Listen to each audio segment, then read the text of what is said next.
So hello everyone, कैसे हो आप लोग। आई होप आप लोग अच्छे होंगे और मस्त हैं। ठीक है, देखिए हम इस वीडियो में बात करने वाले हैं शिक्षण अभिरुचि के मोस्ट इंपॉर्टेंट क्वेश्चन 30।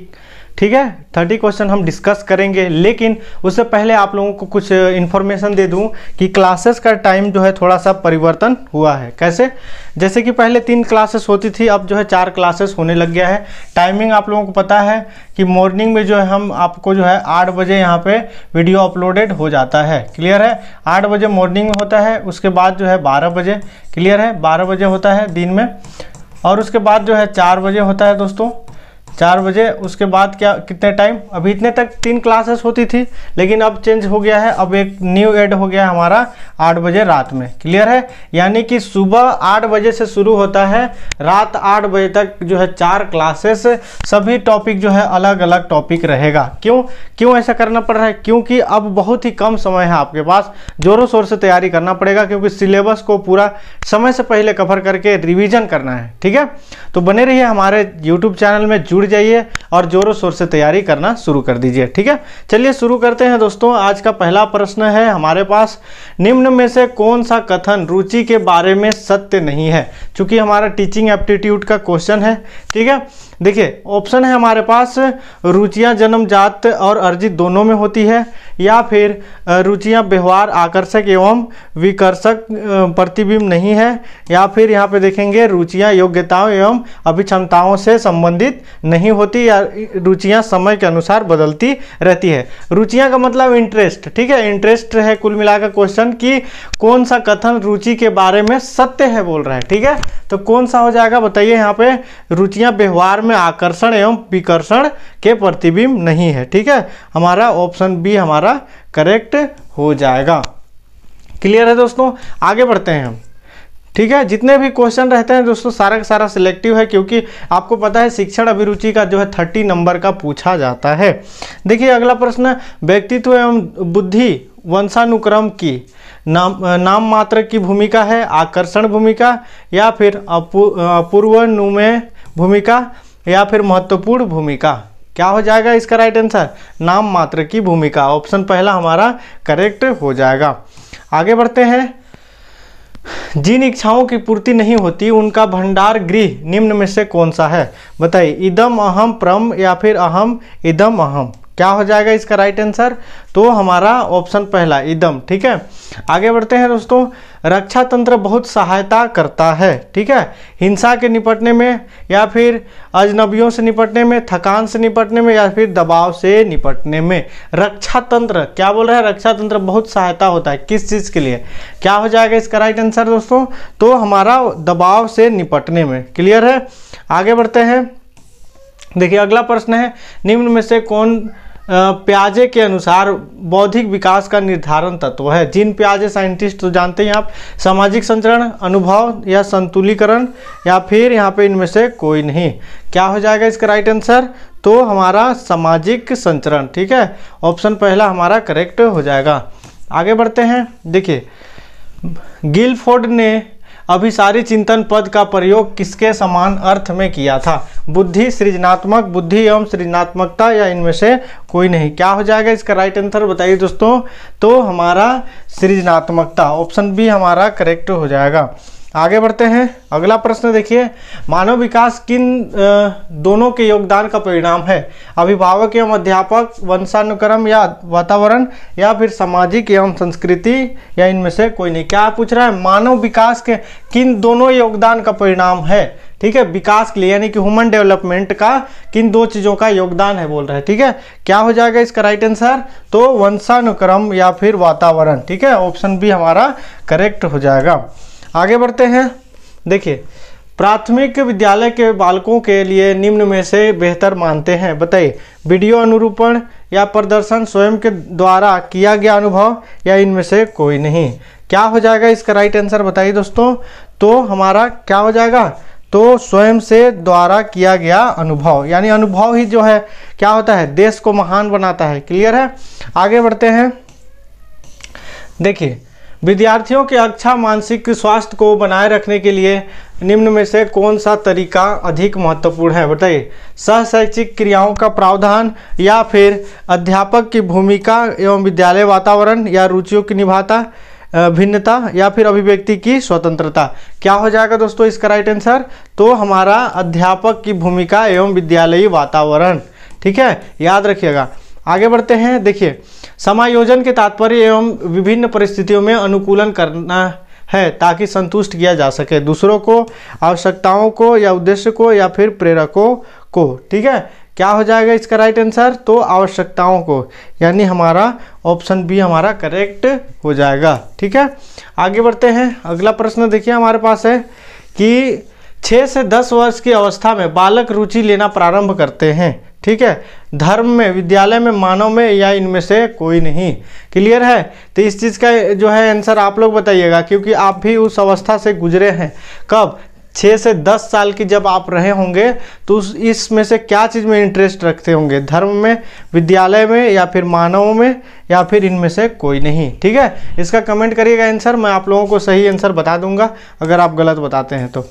देखिए, विद्यालय में पर्यावरण शिक्षा से आपका अभिप्राय है छात्रों में पर्यावरण का ज्ञान हो जाए, या छात्रों पर अतिरिक्त बोझ डालना, पर्यावरण को दूषित होने से बचाया जा सके, या छात्रों का मनोरंजन हो। ठीक है, क्या हो जाएगा इसका राइट आंसर? तो हमारा पर्यावरण को दूषित होने से बचाया जा सके, ऑप्शन सी हमारा करेक्ट हो जाएगा। आगे बढ़ते हैं दोस्तों। हाँ, अगला प्रश्न देखिए यहाँ पे है, क्रियात्मक अनुसंधान का उद्देश्य बताइए। नवीन ज्ञान की खोज, विद्यालय तथा कक्षा की शैक्षिक कार्य प्रणाली का सुधार, या फिर शिक्षक परिस्थितियों पर व्यवहार विज्ञान, या यह सभी। क्या हो जाएगा इसका राइट आंसर बताइए? तो हमारा विद्यालय तथा कक्षा की शैक्षिक कार्य प्रणाली में सुधार, ऑप्शन बी हमारा करेक्ट हो जाएगा। क्लियर है? आगे बढ़ते हैं हम। अगला प्रश्न देखिए, यदि स्कूल में पूरे समय तक बच्चों को शिक्षा कार्यक्रम में पूरी तरह से व्यस्त रखा जाए तो आपके ख्याल से कौन सी समस्या पैदा जो है नहीं होगी, बताइए। गृह कार्य देने की आवश्यकता नहीं पड़ेगी, या छात्रों में पढ़ने की प्रति रुचि कमी नहीं आएगी, या फिर अनुशासनहीनता नहीं पैदा होगा, या फिर अगला नेक्स्ट ऑप्शन है हमारे पास, छात्रों को स्कूल के बाद ट्यूशन पढ़ने की ज़रूरत नहीं पड़ेगी। ठीक है, क्या हो जाएगा इसका राइट आंसर बताइए? तो हमारा अनुशासनहीनता नहीं पैदा होगी, ऑप्शन सी हमारा करेक्ट हो जाएगा। स्कूल में पूरे समय तक बच्चों के शिक्षा कार्यक्रमों में पूरी तरह से व्यस्त रखा जाए तो, मतलब यदि व्यस्त रखा जाए तो डिसिप्लिन पैदा, मतलब अनडिसिप्लिन स्टूडेंट नहीं होंगे। ठीक है, आगे बढ़ते हैं दोस्तों। देखिए, शिक्षक का वह गुण जो उसे अन्य व्यावसायिक से अलग करता है वह है उसकी कर्मठता, या फिर भाषण देने की निपुणता, अध्ययनशीलता, या यह सभी। क्या हो जाएगा? तो अध्ययनशीलता, ऑप्शन सी हमारा करेक्ट हो जाएगा। आगे बढ़ते हैं। शिक्षा के क्षेत्र में आप उपयुक्त एवं योग्य व्यक्तियों को किस प्रकार प्रेरित करेंगे? उन्हें उपयुक्त पद देकर, अच्छे वेतन द्वारा, शोध प्रोत्साहन एवं पुरस्कार देकर, प्रशंसा द्वारा। क्या हो जाएगा दोस्तों इसका राइट आंसर? तो शोध प्रोत्साहन एवं पुरस्कार देकर, ऑप्शन सी हमारा करेक्ट हो जाएगा। आगे बढ़ते हैं। देखिए, वर्तमान में किस प्रकार की शिक्षा छात्रों तथा समाज के लिए लाभप्रद है, बताइए। रोजगार परक व्यावसायिक शिक्षा, विशेषता प्रदान करने वाली, या फिर प्रौद्योगिक ज्ञान देने वाली शिक्षा, या फिर नैतिक मूल्यों को उजागर करने वाली धार्मिक शिक्षा। क्या हो जाएगा इसका राइट आंसर? तो हमारा रोजगार परक व्यावसायिक शिक्षा। ठीक है, ऑप्शन पहला हमारा करेक्ट हो जाएगा। देखिए, बच्चों में मौलिक चिंतन की शक्ति है, बताइए, विकसित की जा सकती, या फिर स्व अध्ययन से बढ़ती है, जन्मजात होती है, ए और बी दोनों। क्या हो जाएगा इसका राइट आंसर? तो ए और बी दोनों, यानी विकसित की जा सकती है, स्व अध्ययन से बढ़ती है। ठीक है, यानी सेल्फ स्टडी आप करते हैं ना, सब कोई करता है, उसी चीज़ को बोला जा रहा है।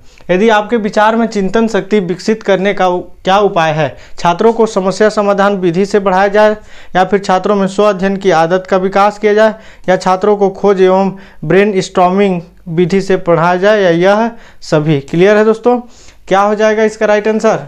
तो यह सभी। ठीक है, ऑप्शन डी हमारा करेक्ट हो जाएगा। आगे बढ़ते हैं अगला प्रश्न की ओर। देखिए, यहाँ पे एक शिक्षक के रूप में आप किस भावना को बढ़ाने में मदद करेंगे? ठीक है, भेदभाव की भावना को, ठीक है, या ईर्ष्या की भावना को, एक दूसरे की मदद करने की भावना, या जाति धर्म के नाम पर कोई भेदभाव नहीं हो।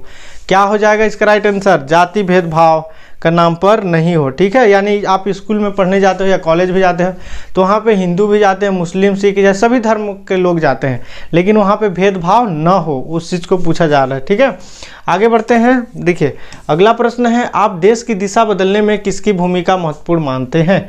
ठीक है, उच्च विद्यालयों के शिक्षकों की, या फिर शिक्षक केवल पढ़ा सकता है, शिक्षक को केवल छात्रों की दिशा बदल सकता है, शिक्षकों के रचनात्मक कार्य की?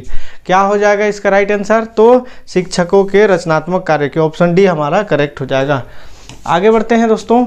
देखिए हमारी शिक्षा प्रणाली तथा उसके गिरते स्तर में सुधार न होने का कारण, ठीक है, शिक्षा के प्रति सरकारी तंत्र की उदासीनता, या फिर जवाबदेही की भावना का अभाव, या फिर योग्य अध्यापकों का चयन न होना, या यह सभी? ठीक है, क्या हो जाएगा इसका राइट आंसर? तो यह सभी, ऑप्शन डी हमारा करेक्ट हो जाएगा। ठीक है, आगे बढ़ते हैं दोस्तों। शिशु शिक्षा के संबंध में आपकी राय है? ठीक है, शिशु शिक्षा बोले तो जो आंगनबाड़ी स्तर हो या फिर छोटे स्तरों में शिक्षा को बोला जा रहा है। शिशु शिक्षा छात्रावास में उत्तम होगी, या फिर शिशु शिक्षा जिम्मेदारी माँ के ऊपर होगी, या फिर स्त्रियाँ ही शिशुओं की अच्छी शिक्षक हो सकती है? इनमें से कोई नहीं। ठीक है, क्या हो जाएगा इसका राइट आंसर? इसका राइट आंसर हो जाएगा दोस्तों हमारा, शिशु शिक्षा की जिम्मेदारी माँ के ऊपर होनी चाहिए। ठीक है, देखिए अगला प्रश्न है, आपके अनुसार प्रभावी संप्रेषण संभव हो सकता है? ठीक है, आपके विस्तृत ज्ञान से, जोर से बोलकर, श्रोता का स्तर जानकर, या फिर आपको उचित शब्द प्रयोग करके? ठीक है, क्या हो जाएगा? श्रोता से स्तर, श्रोता का जो स्तर है उसको जानकर, ऑप्शन सी हमारा करेक्ट हो जाएगा। देखिए छात्रों में श्रम के महत्व की विकास हेतु, ठीक है, शिक्षक को स्वयं श्रम करना चाहिए, छात्रों को जो है श्रमजीवी लोगों के उदाहरण देने चाहिए, छात्रों को समय समय पर श्रम करने का अवसर, या इनमें से कोई नहीं? ठीक है, क्या हो जाएगा इसका राइट आंसर? तो ऑप्शन सी हमारा करेक्ट हो जाएगा। ठीक है, आगे बढ़ते हैं दोस्तों। शिक्षा के क्षेत्र में फ्रावेल का सबसे महत्वपूर्ण योगदान है? पब्लिक स्कूल, शिक्षक की प्रोजेक्ट विधि, विकलांग की शिक्षा, या फिर किंडरगार्टन? ठीक है, क्या हो जाएगा दोस्तों इसका राइट आंसर? किंडरगार्टन। किंडरगार्टन पहले मैं बता चुका हूँ क्या होता है, कमेंट करिएगा। ठीक है, आगे बढ़ते हैं। किस विद्वान ने सीखने के 5 चरण बताए थे? बताइए, फ्रोबेल, प्लेटो, या हर्बल, या कम्युनियस? बताइए क्या हो जाएगा दोस्तों इसका राइट आंसर? तो हमारा हर्बर्ट। ठीक है, ऑप्शन सी हमारा करेक्ट हो जाएगा। आगे बढ़ते हैं। आप अपने बच्चों के प्रवेश ऐसी संस्था में करने का प्रयत्न करेंगे जिसमें कठोर अनुशासन हो, या फिर छात्रों के चतुर्मुखी विकास का ध्यान दिया जाए, या फिर यहाँ पे नकल करने के पास होने की सुविधा हो, या फिर समृद्ध व्यक्तित्वों का बच्चे पढ़ते हों? ठीक है, क्या हो जाएगा इसका राइट आंसर? बताइए। तो इसका राइट आंसर हो जाएगा दोस्तों, छात्र के चतुर्मुखी विकास का ध्यान दिया जाए। ठीक है, ऑप्शन बी हमारा करेक्ट हो जाएगा। आगे बढ़ते हैं। देखिए छात्रों में आपराधिक प्रवृत्ति एवं युवा आपराधिक का प्रमुख कारण है? बताइए।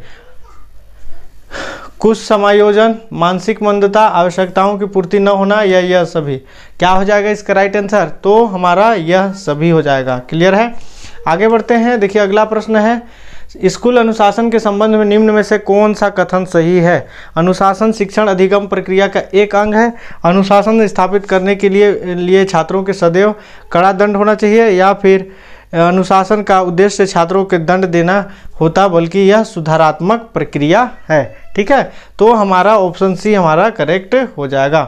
क्लियर दोस्तों, इस प्रकार जो है हमने लगभग 30 क्वेश्चन जो है मोस्ट इम्पॉर्टेंट टीचिंग एप्टीट्यूड के जो है क्वेश्चन देखे। ठीक है, 30। तो उम्मीद करता हूँ कि आप लोगों को समझ में आया होगा। तो इसी प्रकार आप लोग सपोर्ट करते रहिए और आप लोग अच्छे से स्टडी करते रहिए, अच्छा जो है रिप्लाई करते रहिए। मिलते हैं नेक्स्ट नॉलेज वीडियो के साथ, अभी के लिए जय हिंद।